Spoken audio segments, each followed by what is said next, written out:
Hello, welcome to Read and Repeat podcast. This is editing Juliana coming in with a little note before we get into the actual episode itself. First of all, I wanted to say thank you to anyone who has stuck around, as I know it's been a while since we've released any episodes. And this episode in particular that we are releasing today was recorded a while ago. So, many months ago, we took our sweet time because things happened, family stuff happened, we were busy, everything was just crazy. And we're happy to be back. We're excited to be putting the episode out finally. And it's a very special one because not only is it our first sequel, so we did do an episode on Twilight, the first book in the series. If you have not seen that yet, go check that out and then come back here for New Moon. But we also have some special guests in this episode, and so that's exciting. It's our first time having guests, and we introduced them in the episode, so yeah, I hope you enjoy our thoughts on the book and their thoughts on the book. And yeah, thank you for being here. Excited to be back at it, and I hope you enjoy this episode. All right, everybody, welcome to the Read and Repeat podcast. I'm Taylor, this is Juliana, and this is the podcast where we reread books that we read when we were younger and talk about them now. Today is a really exciting episode. So we are not only doing our first sequel book, we're doing the second book in the Twilight series, but we are also joined by Pete and Gabby of the Pete and Gabby YouTube channel. Do you want to introduce yourselves real quick? I'm Gabby. I'm Pete. And we can talk a little bit more about your channel maybe later on at the end or something. But we are so excited to be doing this collaboration. Yeah, thanks for having us. Yeah. Thanks for being here. You want to introduce the book? All right, yes, let's talk about the book. So it's the second book in Twilight, our first sequel that we're talking about, and it's called New Moon. As most of you probably know already. New Moon, since we already did our Twilight episode, I'm not going to get into the whole premise of Twilight. If you're here, hopefully you already know. But New Moon is the continuation of Bella's story from basically the end of... We didn't actually discuss the end of Twilight in our last episode. It doesn't matter. Okay. Yeah. Basically, where things left off, Bella and Edward were a couple. They were together, but there was some contentious energy between them about Bella becoming a vampire. So New Moon continues that story with Bella and Edward still together. And then things change. And most of the book is actually spent establishing the relationship between Bella and Jacob after Edward deciding that Bella is too much endangered by his presence and the fact that he's a vampire, leaves her, and she falls into a depression and then becomes better friends with Jacob Black, who was introduced in the first book, but now becomes a full-on character in this book. And we get our werewolves, and we get a lot of depression, introspection, and then a little bit of action-ish. Yeah. Sort of, towards the end. And, it's personally...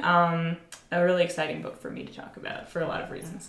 Awesome. So before we go any further, I just want to say there are going to be some more intense spoilers if you haven't read the book. If you haven't read the book, feel free to pause it and go read it now, or just keep listening with us and enjoy the conversation. So let's start with first impressions. The three of us, Juliana, myself, and Gabby, all read this when we were younger. Pete actually read this for the first time, so we're pretty excited about his first impressions. But Gabby, do you want to start and talk about how you felt when you first read it? Oh man, I was definitely, young, for sure.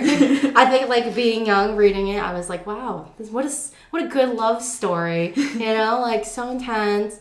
I thought it was I don't know, so romantic, that he was gonna die for her, I guess, in Italy and everything. But I think reading it now, I was like, wow, a lot of things now as an adult. I realized wow, how did they get the money to do this?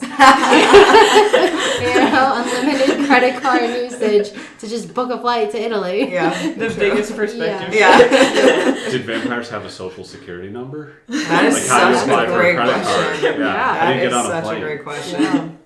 I there's a hint. I think Alice does say she forges passports. Yes, she does. So maybe she also forges social security numbers. Yeah. Or they're still using their same ones. I don't know when that Nope. Most of them wouldn't have had social security numbers because that program wouldn't have been established. Yeah. So, yeah, that's a great call out. Yeah. But I like the introduction, too, of the wolves. And I honestly thought, I was like, Belle is so lucky when I first read it. 'Cause I was like, man, 2 boys that love her. True. Yeah. How about you, Juliana? Yeah, honestly, I'd say when I was first reading it, because I think I mentioned in our previous episode, but I wasn't a big fan of Edward from the start. So when I read this book, I think I actually, like, this was my favorite book in the series, because we'll get into it, but Edward's not in it for a lot of it. And like, I don't think I went into the series really having strong feelings about it, because I think after rereading the first book, I was like, oh, you know what, like, I'm still not a huge fan of him, but it's not as bad as I thought. Like, I was like, it's fine. Like, you know, it's an interesting story still. Then I get into the second book, and I think that's where I had that, like, I actually like the story better when he's not here. And I still kind of feel that way. But I think I do also have, like, a more nuanced perspective on the characters still as an adult, so I can kind of step back and be like, okay, well, like, if we're reading them as teenagers, and, like, this is a story about teenagers, and, like, it's also meant to be, like, you know, a love story, maybe I can, like, a dramatic love story, like an Very like intense love Romeo story. and Juliet. Yes. This book was. I mean, it talks about it so much, too. Yeah. I can maybe give it leeway, but also still, I really enjoyed reading it this time around, and I think I remember really enjoying it, like, the same kind of way. So I feel like I almost had, like, the same trajectory as I did when I was, like, 13. Reading it for the first time, I was like, oh, I actually really liked this one. Yeah. I actually think that I feel pretty much the same way. This is the first time I'm rereading it, and I mentioned this in the Twilight episode too, but this is the first time I'm rereading it since the whole series came out, because the movies kind of, and the backlash to the movies kind of stopped me from enjoying them so much. But yeah, I think I was also, like, mostly Edward neutral. Like, I felt he was, like, fine. I was into, I think after the first book, like, I was into it, you know, enough. And then this book, I was definitely, I think this was also my favorite when I first read it. Team Jacob, like, it's just, and we'll talk about this more, but I just really felt like their relationship was so much more developed than hers and Edward's. And I was like, he really understands you. Like, oh my God. So he gets you. So yeah, I felt that way then, and I feel that way now. So I'm pretty much going through the same exact thing. Do you want to give your first impressions of just Twilight in general without having read it? Sure. So I had never read the books, and I'd never seen the movies. So I'd seen clips of the movies from you. So all I knew was that a girl falls in love with a vampire who is also a great baseball prospect, and there's werewolves involved, and it might be 50 Shades of Grey. Yeah. Like, that's really what I thought coming in. Yeah. Well, that's great. I mean, I think that's pretty much all you need. Yeah. Love that. All right. Well, I am excited to hear your first impressions of the book, but let's read the first line. Do you want to do that? Or do one of you want to do that? I can do it. Okay, great. Oh yeah, we're gonna read the preface. We'll do the preface, and then also the first So the first chapter. line of the preface? Yeah, we'll start there. I felt like I was trapped in one of those terrifying nightmares. The one where you have to run till your lungs burst, but you can't make your body move fast enough. Wow, that was beautiful. Yeah. Very well done. Very well done. A great first line. Yeah. I laughed at when I read the first line. I was 99.9% sure I was dreaming. I was okay. Yeah. As with, I think, the first one too, I don't remember for sure, but I think the preface, like, hits harder than the, like, it's a little over dramatic, but it's like, oh, like, you're in that, like, sort of Twilight, like, mood. And then, like, the first line of the first chapter is just kind of like, Yeah, and it's also, she dreams so much. I feel oh my God, so many like dreams. all of her, she's got dreams. I mean, not that I don't dream too, but I guess I just don't spend a lot of time telling people about them, and I'm, reading about her dreams all the time. So that makes sense that that's the starting point. It does, I guess, set up that like motif throughout it. Like, she's just dreaming for most of the time in this book. Yeah. And, like, the preface, you kind of get a sense that, things are going to get more exciting. And then, you start the first line and, Yeah. Actually, oh yes, and I wanted to point out here because we'll get into how Romeo and Juliet is a very important framing device, so we do also get a quote from Romeo and Juliet to kick off before the preface. These violent delights have violent ends, and in their triumph die like fire and powder, which, as they kiss, consume. And so that is also serving to set up that dramatic love story, where, you know, things are not necessarily going to end well. Yeah. So Pete, you said that you laughed the first time you read the first line. Yeah. Why? I don't know. Like, I knew it was this big phenomenon. I knew that there was a lot of lore behind it and things like that. And I don't know. I don't usually read these types of books. So I didn't really know what to expect, but I don't want to offend. It was just kind of like... don't hold that. Don't This hold is a that. lame way to start a book. I don't know. Like, That is fair. you know, I was just like, okay. Like, and maybe part of it was, I don't know who this girl is. I don't care about this girl. Like, I don't have the whole, like, background. Yeah. So just jumping in, I was just like, okay, I don't know. That's totally It fair. didn't strike me, that's all. And we should say, this was Pete's very first Twilight book that he read. He did not start with the first one. So, Yeah, no, I literally knew nothing coming in other than, the baseball scene, which I saw over her shoulder at a diner like 3 weeks ago. Yeah. I mean, again, that is all you need. That baseball scene is iconic. He's having a very unique journey with Twilight. Yeah, which is pretty fun and exciting. So we're It was happy enjoyable. to. Yeah.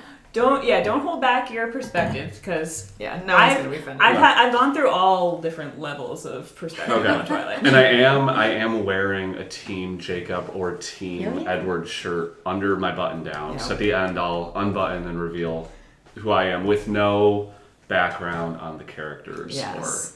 or We are excited about or bias from the actors. Yeah. So I don't know like who the True. actors are, because that can, you know. Perfect. Yeah. So you were trying to look earlier. I know. I'm so curious to see. That's funny you mentioned the actors, because I will say, having watched the movies, it is very easy to picture the actors in these roles, like when I'm reading it, which is good on casting, I guess. Yeah, I guess I did a good job with that. Can I give my first thought in the first chapter? Because that Please. reminds me. Yes. I was also chuckling because he's 17, right? She's 18. And then I got the impression he can never change age. So my first thought was like, eventually this is going to be problematic. Right? Like this is statutory. Yeah. And if this book gets as sensual as my initial perceptions thought it was going to be, I was like, this might be an issue. Yeah, that is fair. So that was also why I was laughing in the first chapter. That is, and that's definitely something a lot of people bring up as like a concern about Twilight, especially because he's 17, but he's also been 17 since like 1903 or something like that. So it's like both ways it's kind of iffy. Yeah. Oh, so but like that's fair and valid. Yeah. And does he have the mind of a 97-year-old? Or the wisdom? Or is his mind decided? Because if it's also then he's like, ooh, like she's 17, 18. Like, I don't know. That's also weird if in his brain he's like 100.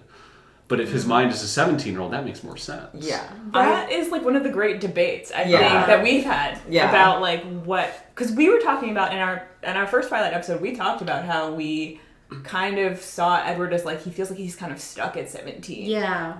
But then there are moments where it feels like the author is trying to give him that old-timey feel where Bella's like really attracted to the fact that he's like old-fashioned. And he's also has trying that to like worldliness. dad her sometimes. Yeah, which is that gets uncomfortable. Yeah. So the fact that you bring that up, that's a it could go either way. I think the author is trying to. I think Stephenie Meyer is trying to have it both ways. Yeah. Like the wisdom of like an older person, like 100-year-old, but the brain. You have like the brain like and like tendencies of a 17-year-old.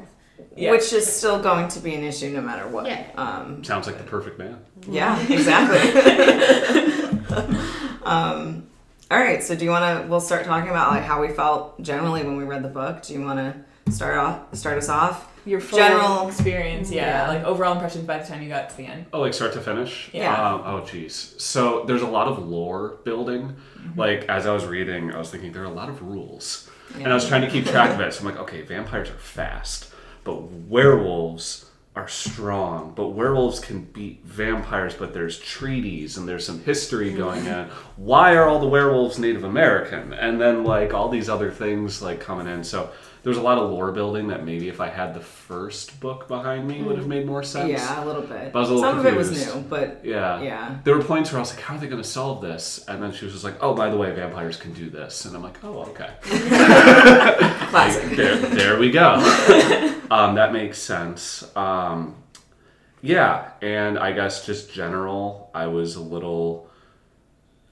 as a teacher, I'm worried about Bella's grades and how she's going to get into college, because she didn't seem like she went to school very much. The whole Italy trip, that would be like a call home, potential CPS... You know, where's your daughter? I don't know. Well, she's not in school. Well, she's not here. That's negligence, right? So that was my concern. Is like, I don't know, how's she going to get into college? Yeah. Well, did she want to go to college? I mean, in the first book, I guess. True. She was planning on it, but then when she met Edward, all of her plans just like. She had no career ambition. Yeah. So I don't know. I'm just thinking about the girl's future. She did. She wanted to be a vampire. Yeah.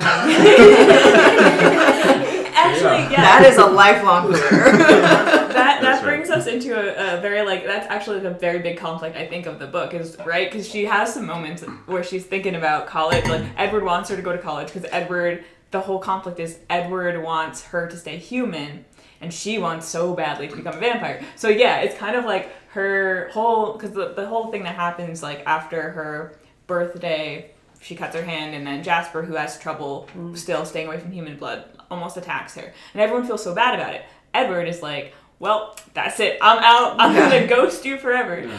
And she falls into, like, a really big, deep depression. Because for her, it's kind of like, she not only, like, lost this, like, love of her life, oh my gosh, I'll never have this ever again kind of thing, but also, like, access to this supernatural world that she thought was going to be her, like, forever future. Right. True. I will say at the end, like, I get it. I think, like, at its core, that's a really good, tense premise. And then especially how it ends, like, oh, what? I was left wondering, what does she do now? Like, I had that thought. Yeah. So, like, the writing to me was, you know, it's young adult, right? It's reading this as, like, a 31-year-old, like, it's a little cheesy, right? It's a little simplistic, but that's fine. Nothing against it. But, like, I totally get it. Because at its core, I'm like, that's a cool conflict to have. Yeah. I guess I was just thinking of the practicalities, which is why I don't usually read. Like fantasy, you know, I don't know. It's just how I read. So. Yeah. But I get it. It was a cool conflict. Yeah. I guess she didn't like the supernatural werewolves because she was like, nope, Jacob, sorry. Yeah. No, not you. It was really funny because it was like, it built up her relationship with Jacob so much. And she was, like, emphasizing so much, like, actually, yeah, let's have this discussion. Let's talk about Jacob and our impressions of him, because it's really the Jacob. Yeah, but I want to have Gabby talk about, like, how she felt reading the book now, like, Oh, yeah, I forgot we were doing we're still kind of doing that, so yes. Okay. do that, and then we can skip it if you want. I mean, Oh. That's fine. That's a good place. We'll do short segments if you want to go. I have to go get of bread out that. of here. Yeah. Amazing. Bread break. Let's continue with Your thoughts? Yeah. reading as an adult. Yeah. Well, I feel like back then I didn't really realize the Romeo and Juliet connection when I read it. So now I'm like, oh yeah, this makes sense. Yeah. But definitely similar things you said, because we were both teachers, problematic with, like, you know, what's happening. She goes on that depression for 4 months and it's just 4 pages. And I'm like, that's a long time for no one to interfere, you know, cuts off all of her friends, jumps off a cliff. I think, like, at that point we would have contacted someone if we noticed these behaviors happening. Though, to be fair, the jumping off the cliff was, you know, for fun. Yeah. But did not appear that way. That was a gray area. Yeah. Because it appeared that it was for cliff jumping, but then she kept staying underwater, not for for delusion and everything. Yeah. But yeah, I mean, reading it, I guess if you read it as like, oh, it's gonna be like a Romeo and Juliet thing, it doesn't seem as crazy or wild of a story, because it's like, oh, okay, like true love and everything. But then if you read it as like, if you forget, then it's like that. It's pretty wild to be like, wow. And this only happened in what, like a few months? Yeah. Yeah, So, like 7 months at yeah, most. so I would be like, this is moving a little fast for, Yes. someone who's only been together in high school for 7 months. Yeah. So it's, but. I agree. Yeah. And actually, if you don't mind, I'll go No, next go because I have some things I want to jump off of what you said. Because, you brought up something that I also experienced, which was not having realized when I was younger, like, how much the Romeo and Juliet thing was actually just, like, a framing device to the whole story. Like, I don't know why, because it's very obvious now. Like, reading it, I'm like, oh, okay, this is obviously going to be Romeo and Juliet. Yeah. So you kind of know that you're going to get that intense, like, oh, they're so in love that they would die for each other, and not in the most necessarily logical way. So much lack of communication. I mean, I know Edward ghosted her, but really, Yeah. there's so many points where I was like, if you just like one simple letter or like some, I mean, that's the problem with Romeo and Juliet, right? It was miscommunication, Yeah. wrong place, wrong time, like all these events. Yeah, and I do think when you look at it and you really like understand it from that lens, you're like, okay, like I know what I'm getting into. That's the story. Like, but then if you like just kind of look at it as a story, like the actual details that you're reading, and you're not thinking of it like, okay, like this is like based on a Shakespearean play. Yeah. Like this is a vibe that we're aiming for. We're not aiming for like realism, and we're not aiming for like a perfect healthy relationship. Yeah, we're using technology. I mean, a simple text. He's like, going to Italy. Yeah. I'm alive. Yeah. I mean, I guess he got rid of his phone. He said, but like, Oh, true. Yeah. I feel like there would have been some way. Yeah. Have They're probably Alice the same call way. up the Voltaire and be like, Yeah. she's here. Yeah. Like, literally just, Yeah. just tell them it's fine. Like, I definitely, I think that's where, from a writing standpoint, like coming at this just from like the craft as it is, I'm like, actually, I like a lot of the things that are going on here. Like, I feel like Stephenie Meyer was really was putting together, she put a lot of thought in putting the story together. And I felt that way about the first one too, and I feel like it got stronger in this one, because I think a lot of the story, it had a lot of more, I like the Bella and Jacob interactions more, but it also had a lot more of Bella's like internal process. And that, I think, is Stephenie's strength, is her internal process. I think sometimes with dialogue or too many character interactions, especially between her and Edward, it doesn't always come across like the way that she wants it, at least to me. But like when Bella is going through her process of, like, she's a very complex person, and her process of finding out about the werewolves, and then having her also like her back and forth about Jacob, where she's like, well, I really do love him so much, but I'm not in love with him, but I know how he feels about me. And he seems okay with our situation now. So can I continue to see him? Can I maybe give him a chance? Right. She goes through a lot of complex stuff with that. And then she also goes through a lot of complex stuff finding out about the werewolves and feeling like, well, I love Jacob unconditionally, but the werewolves, I don't understand them yet. And are they dangerous? Are they killing people?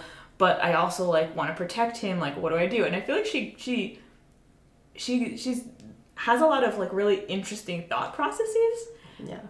And I think that's a strength, and I really enjoyed that aspect. Like, I think that was really fun. So I think from a craft perspective, like you said, with Romeo and Juliet, and with like Bella's internal processes, I was like, oh, it's a more interesting story when you look at it just like from that. It was interesting that like she did make, like I said, a lot of progress throughout the book, but then it just like all went away. Immediately. Like didn't realize, like was able to live her life without relying on Edward, understand the werewolf community and everything. Create a genuine connection with someone that she didn't even have with Edward, or at least it was not established in that way. Right. And that immediately throws it all away, like so quickly. That frustrated me. Yeah. But I will say, I'll talk about it like more from an enjoyability standpoint. I enjoyed reading this more than Twilight. Mostly the middle part. Beginning, boring and frustrating. I'm like, Edward, get a grip. Like, talk things out, maybe. Don't just ghost your girlfriend, Before he ghosted her, I feel like, for real, I feel like he just pulled away. And I'm like, don't do that. Like, and I will say the anxiety that she felt and the way, like you're saying, Stephenie Meyer wrote about it, like, I do feel like that felt relatable and realistic, where you're like, something is wrong with somebody that you care about. You don't know what it is, but you're desperate to find out and like make things right. Like, I thought that I get that, and like, it made sense. But then once he was gone, I was like, great, let's move on. And she does, like, she really does so much more than I even remembered. Like, I guess maybe I was like thinking about it from the movie perspective since I've seen those more recently, but I did not remember how much she really did connect with Jacob. Yeah. Like, they truly had. And I remember thinking this too, you know, she glosses over the Edward relationship. Like, we joined them like 6 months or 4 months after like the events of the first book. And she says that they, you know, had a great summer and stuff, but you know, we don't see any of that. And, you know, we see like a couple months of like relationship building with Jacob and he just gets her. And I'm like, wow, I actually enjoy your interactions. Like, they communicate. Right. Even if they're not on the same page, they still know that they're not on the same page. And, you know, like, he's saying, you know, if you're okay with it, like, I'm still going to be in this. Right. And she's like, well, if you're okay with it, I'm still not really in this. And it's like, okay, great. And they do this routinely. And I'm just like, this is like one of the only examples of healthy communication in this book series. Yeah.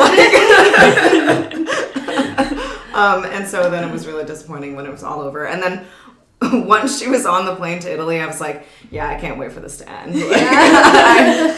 I'm done. But yeah, that was how I felt reading it.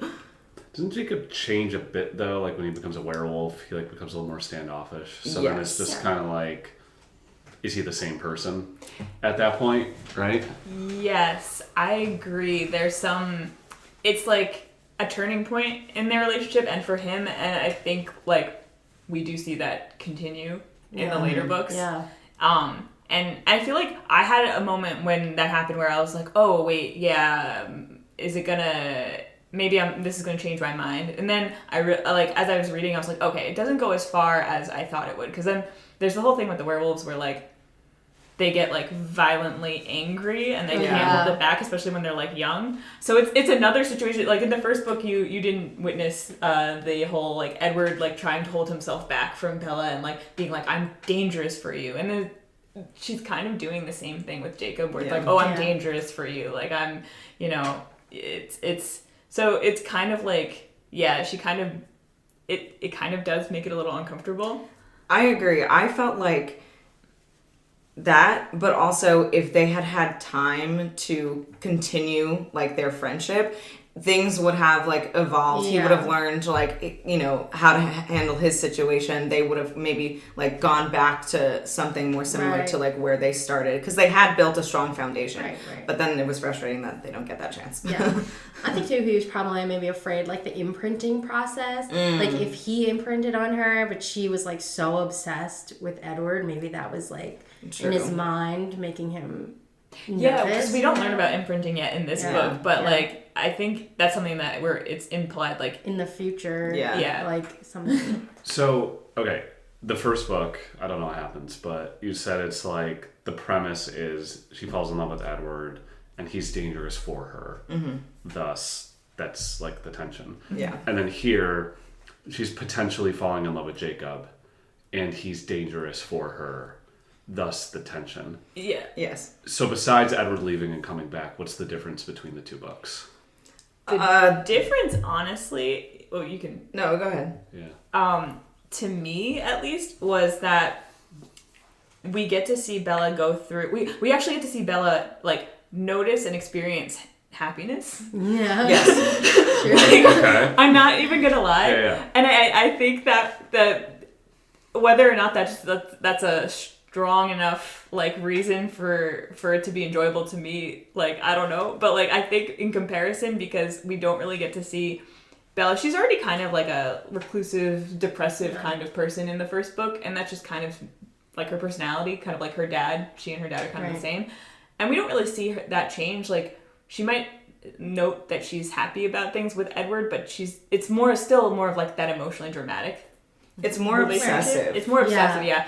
And then in this book, it's kind of like you see her developing like it's like going from like a deep depression into oh wow, like I'm genuinely happy. Oh wow, I genuinely love this person in like an unconditional way that's not necessarily as attached, you know? Right. In a way where I felt like I like a relationship in a book where I would be happy if the characters stayed friends or were like in a relationship. Like I like that. So maybe that's just a me thing also, where I feel like, oh, they have a strong friendship. It could turn into something more. It doesn't need to. They kind of just like love each other that much, you know? Yeah.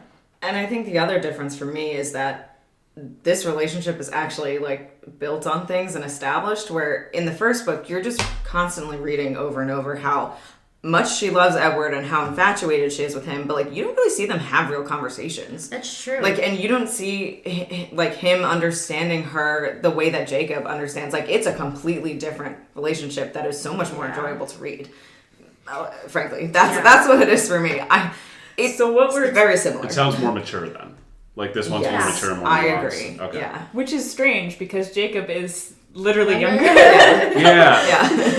But it's only 2 years this time, so. Yeah.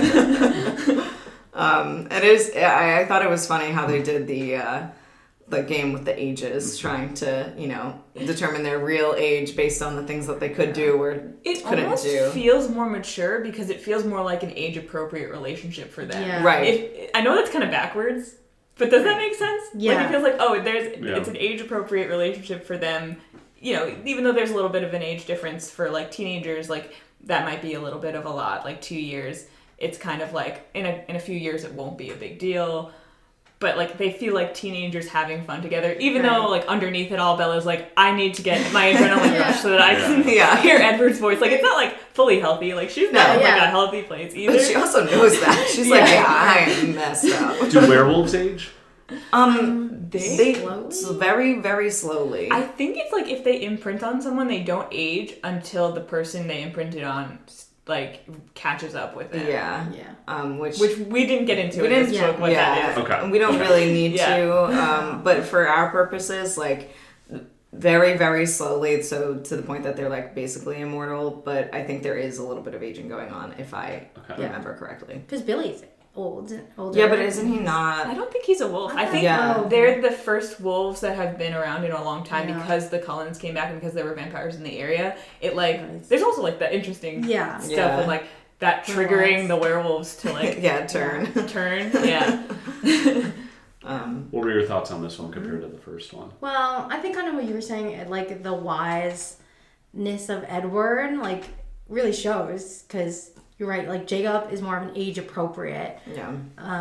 Like just mind they act similar. And even though Edward's 17, you could see like even the decision he made to leave was all like to be like, I'm not healthy for you, I can't even be around you. And I'm making this decision. I'm making this for decision. You. And it was like a big life decision when he went to Italy. So I think it really showed that.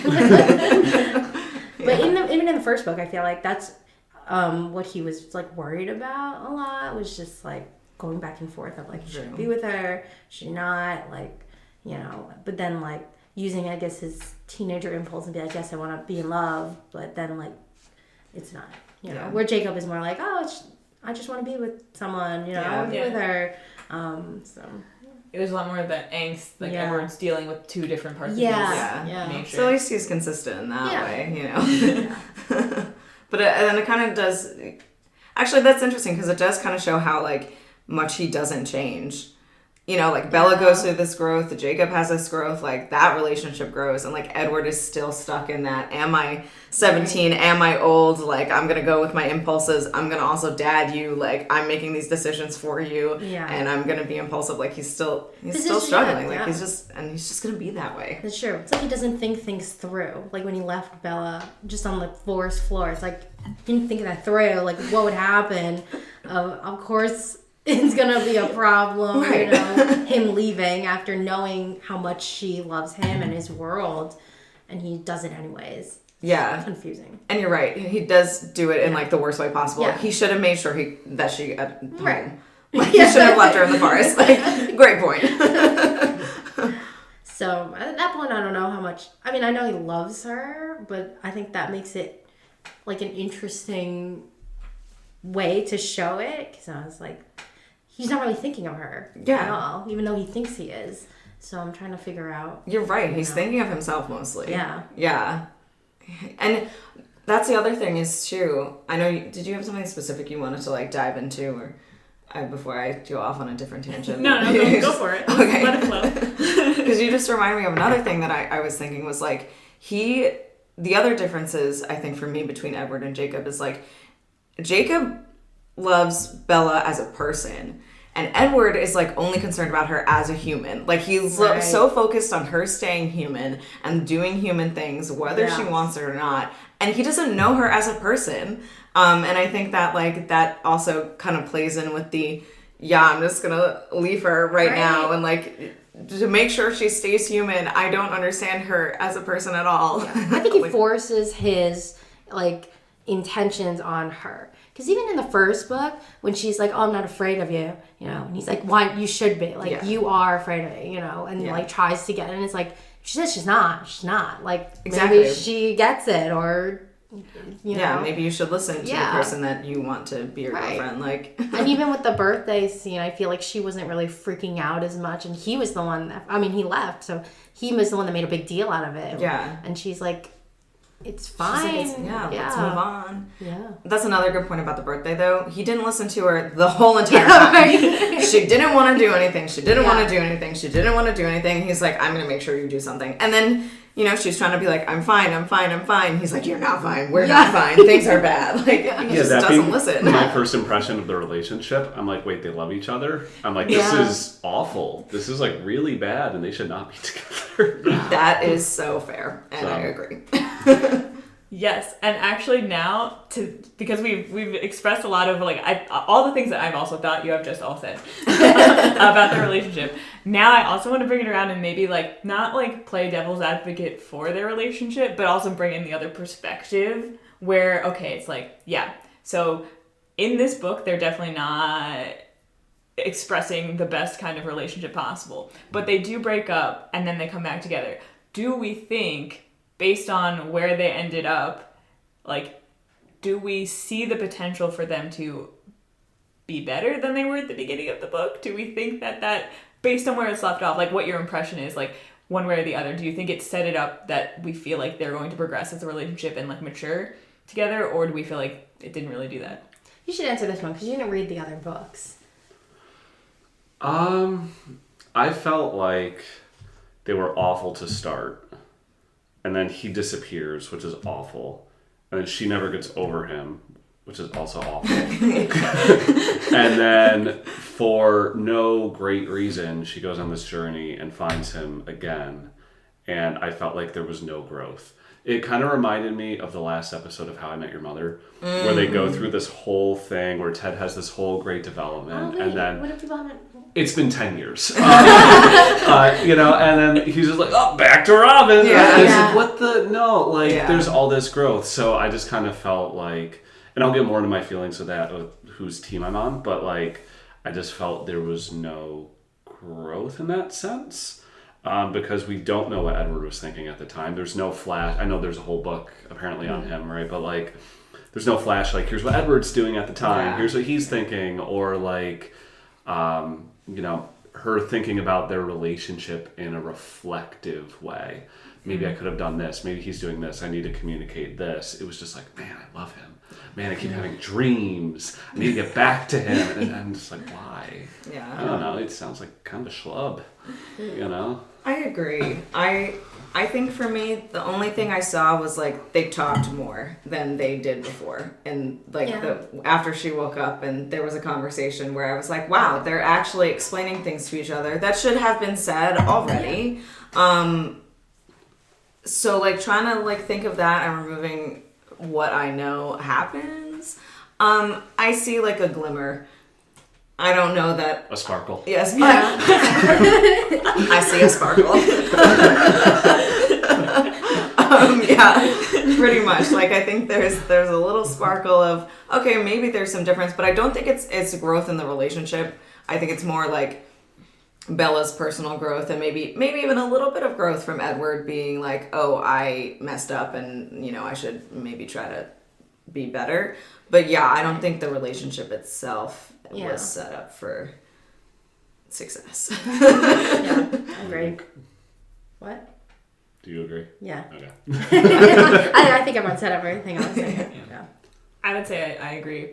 a lot with what you said. Like, that's exactly the trajectory I Yeah. felt like they went through, and there was like, yeah, we saw, okay, they had more of a conversation, and they were honest, more so than they were before, but it doesn't really. wasn't enough. Yeah. I feel validated because I came in, I was like, everything I'm going to say in this conversation is going to be wrong. And I'm going to be told why I'm totally wrong. We'll let you know, but so far, Yeah. seems pretty spot on. In my opinion, and I think it seems like everyone else's opinion, you are right. Like, if there is a right opinion about this book, even though it's inherently a subjective conversation, you are correct. I was not expecting that. I was willing to be corrected because I knew I- I didn't have much perspective. Yeah. You have enough. You saw the baseball scene. Exactly. Yeah. All you need to know. Yeah. So whose team are we? I think I can kind of generally, or is it too early to get into this? I mean, it's really Team Charlie. Poor Charlie. Yeah, poor the Charlie. whole Oh my time. God, yeah. I think That man did yeah. not deserve No. what he went through. That was a lot. I will say, that's the thing that Bella is pretty... Yeah. Yes, the dad. Yeah, the one thing I think Bella is consistent about is, like, she's not even, like, she's consistent about, like, okay, I know how I feel about Edward. I know that it's not entirely rational. I know that I'm kind of crazy, but I care about all the people around me, and I don't even fault them for having issues. Like, she doesn't, she's not angry at Billy Black for, like, trying to warn her off. Right. She's only frustrated with him when it comes to getting in between her and Jacob and feeling like, you know, Jacob's unsafe. But once she knows that that's okay, she's not even mad. Like, she's like, yeah, I get why he feels that way. Yeah. She's not mad at her dad for being mad at her. She's like, yeah, I kind of screwed him over. Yeah. In a lot of ways. I'll accept that. But she's just someone who, like, knows what she wants and will not. And actually, Charlie even says that about her. Charlie does know his daughter very well. That's why Team Charlie all the way. Like, because he even says, like, he has a conversation, I think, with Alice, Yeah. where we overhear and he talks about how, like, oh yeah, she was always, like, very emotionally mature. Like, she had to take care of her mother, who's, like, a little bit more, like, flighty. And I was triumphant because I talked about that in the first book. I was, like, psychoanalyzing Bella. I was like, I feel like, you know, she's really emotionally taking care of all the people around her and trying to be, like, almost too there for them, and, like, just not really taking care of her own emotional state. And, like, I was like, I feel like that's because of her mom and, like, what it's set up, and I think that's what Stephenie Meyer's trying to do. And then Stephenie Meyer does just, like, outright say it. Right. Like, yeah, this is who Bella is. And he also says, like, yeah, she's very stubborn. She's always been that way, you know?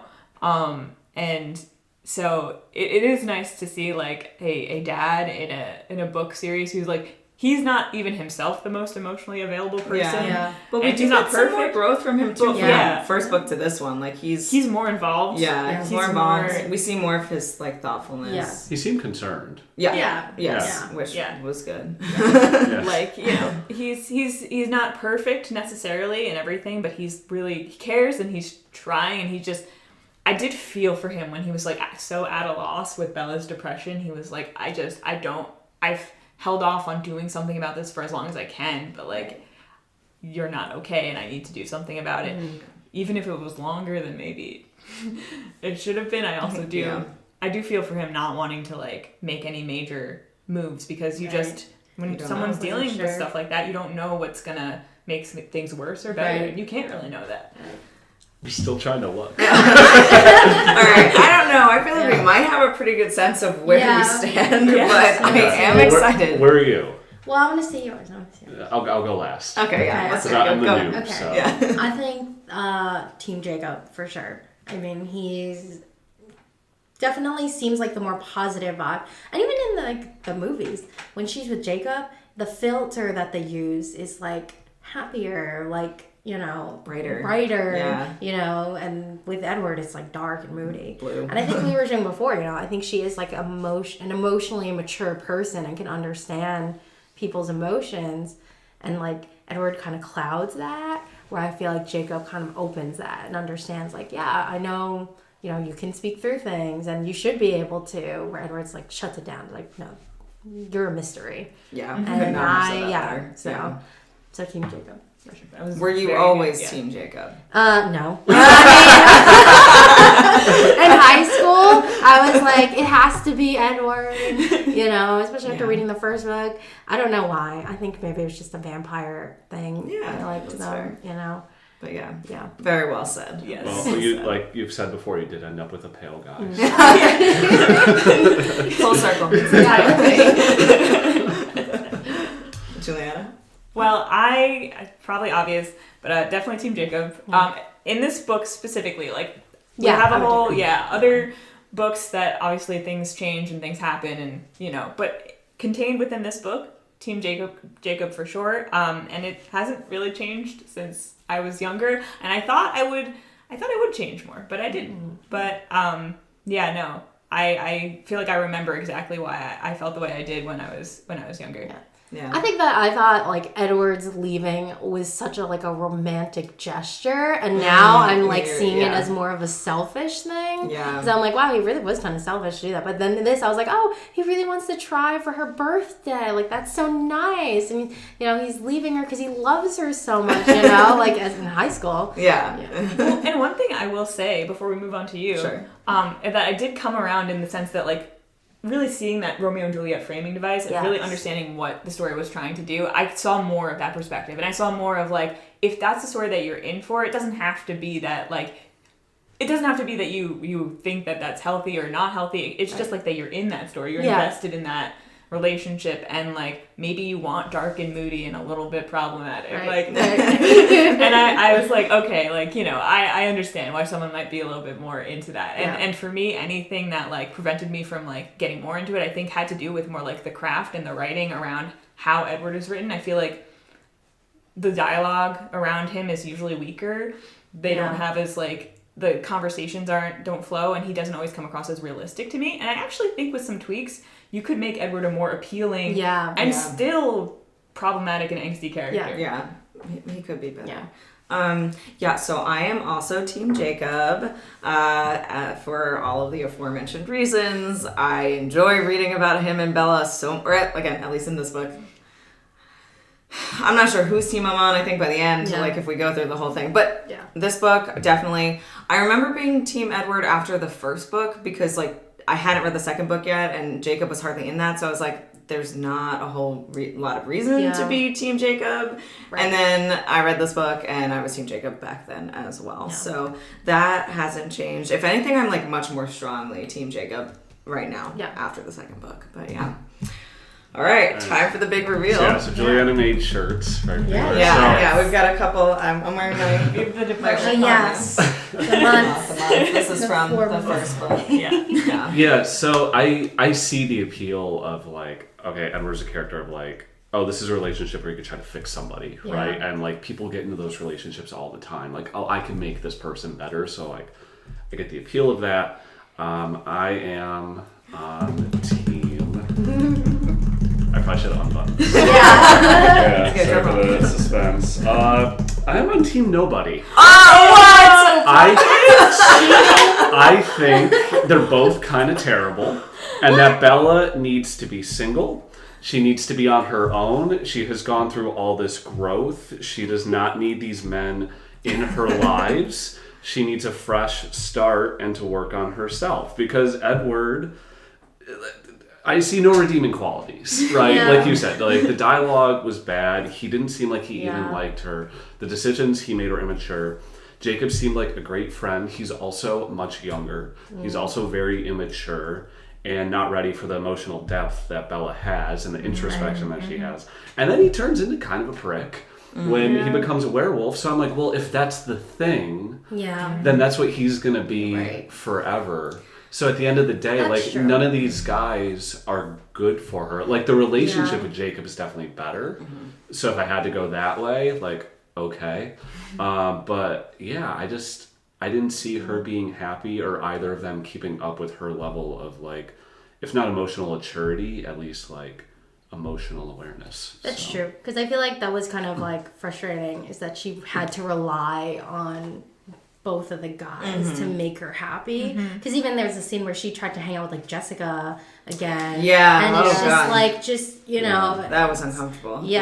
But not even being able to do that and like be happy until Jacob came around. Right. I think it would have been nice to see her grow Yeah. on her own by herself. Yeah, she's using both of them as an escape for her own unhappiness that she doesn't know how to manage because she's 18 years old. Yeah. You don't need to become an immortal vampire Right. to deal with the fact that I don't know who I am and what I want to do with my life. Like, there are other options. And if that is what she decides, good. And maybe Edward recognizes that. So, like, I give him props. We're not just being like, all right, I'll dig in. But, like... Right.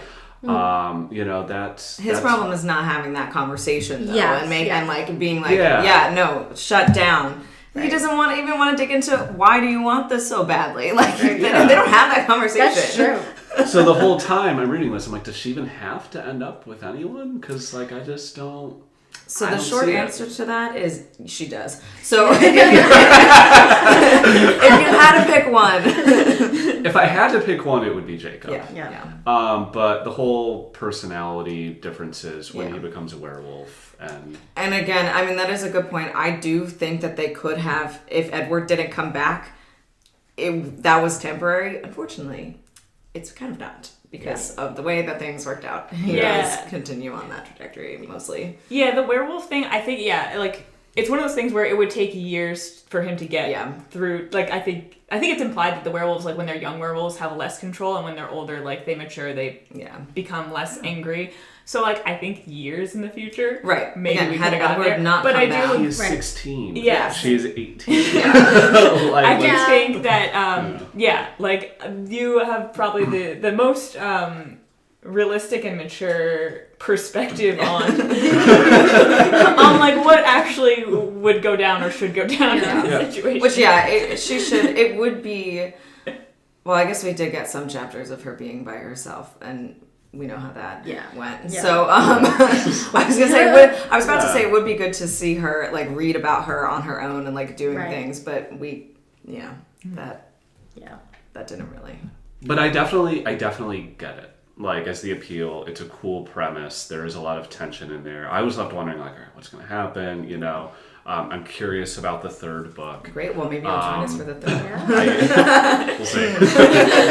Maybe I'll watch the movies. Yeah. You know, and but no, I definitely get the appeal, and it is hard to think about this without thinking of the phenomenon of the films, because in my mind, like, I'm picturing Robert Pattinson, right? And I'm picturing, who's it, Taylor Lautner, right? So, like, I'm picturing that, and I can definitely see how, like, if I was younger and I hadn't been through relationships and I didn't have, like, the emotional maturity, like, kind of like what you were saying, to be like, you don't want me to just leave without saying anything for 4 months? That wouldn't be romantic to you?